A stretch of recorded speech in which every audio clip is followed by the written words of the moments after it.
Hey guys, banggood1979 here. Just gonna bring to you today a little quick review on the JJRC 1000A, the Lightning UFO in bind and fly. So let me zoom out because I got some other quads right in here. So let me pan back out. Here we go. Sweet.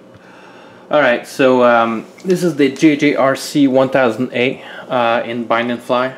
So I've played with it and I've probably run through 15-20 batteries through it already, so I'm pretty good to make a review on it. So there's not a lot to talk about. I'm gonna try to keep this quick. So you know, my other quad that I liked a lot was the whoops, I gotta just watch the wire.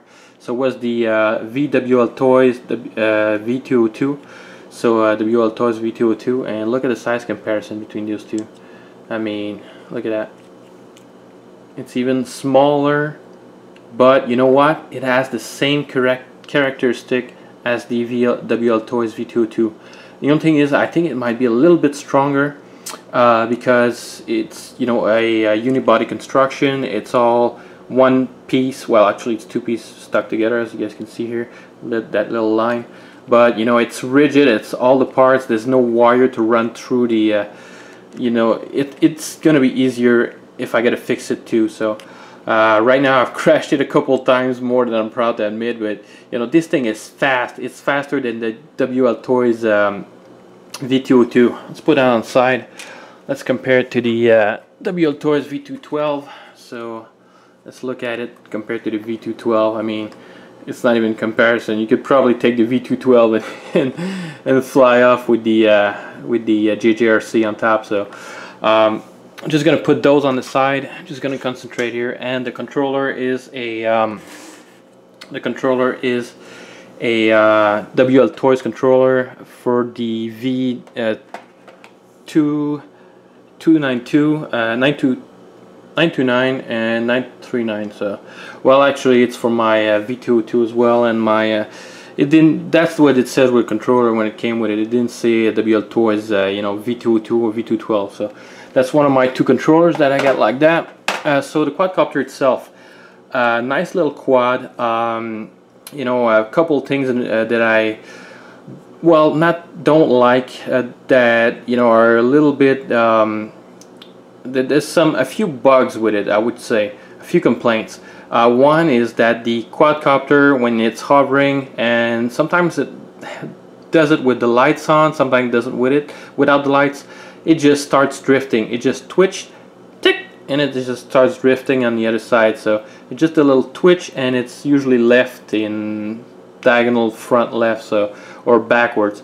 But you know, it's a good quadcopter. It's very maneuverable, up to now very durable, so good for that.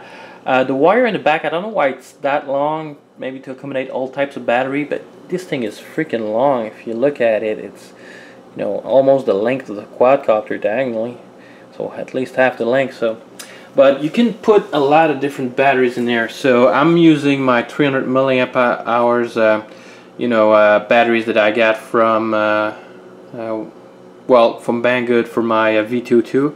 I got a 5-pack at one point. So the batteries in the beginning, they didn't fit quite well, and I still got some hard time fitting the batteries in there. So I got to really push them, and it's pretty much all the way that I'm gonna push them in there. So now it's gonna be hell to get it out.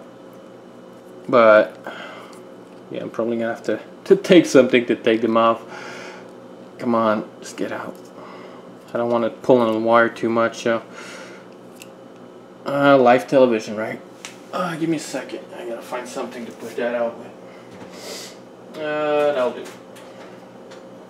So right, that little thing there. Now I can push it out. Whoops. Watch out for the electronics there. Don't want to damage anything. At least it's aluminum. But, woo! Here we go. Flew off. So.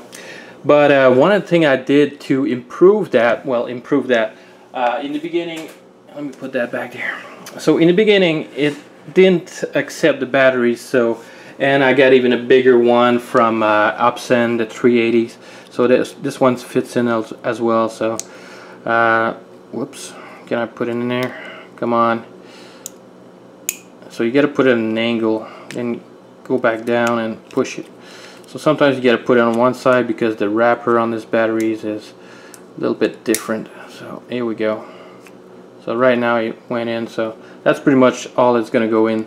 The rest is going to protrude out. So now the fun part, try to get that thing off. Well, you know what, I'm going to leave it in there for now. I might even plug it in just to show you guys the lights and all the features. So now you get the blinking lights. I'm going to leave that there.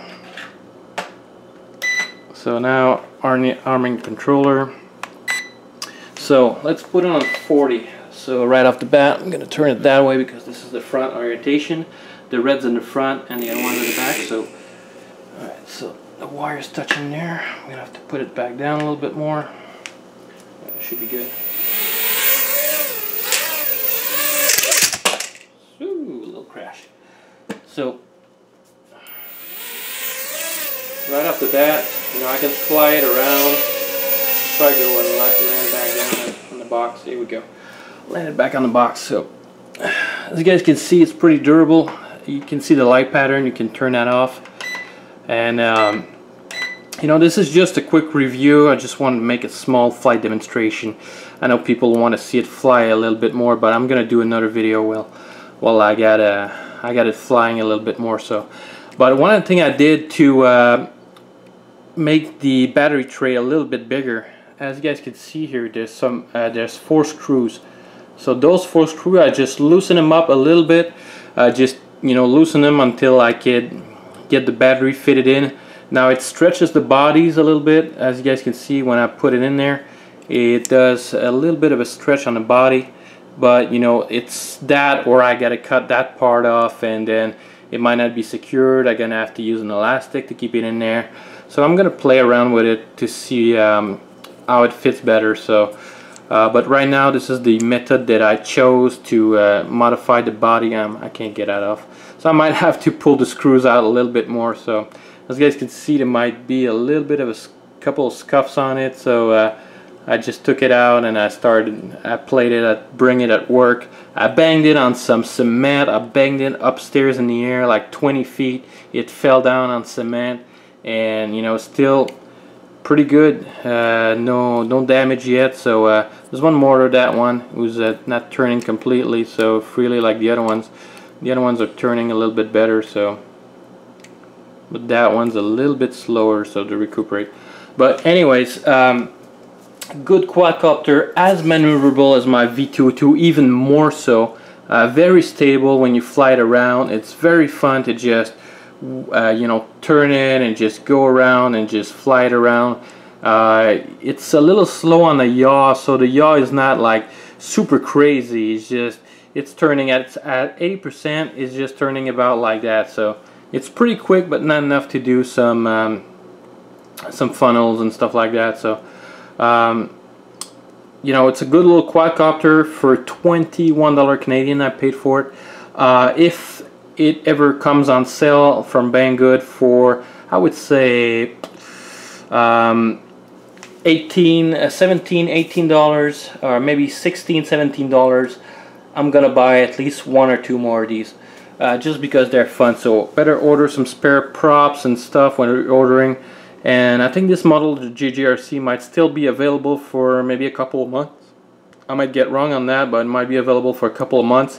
And after that, it might be replaced by something else. So, great little quadcopter. Certainly not maybe a beginner quad.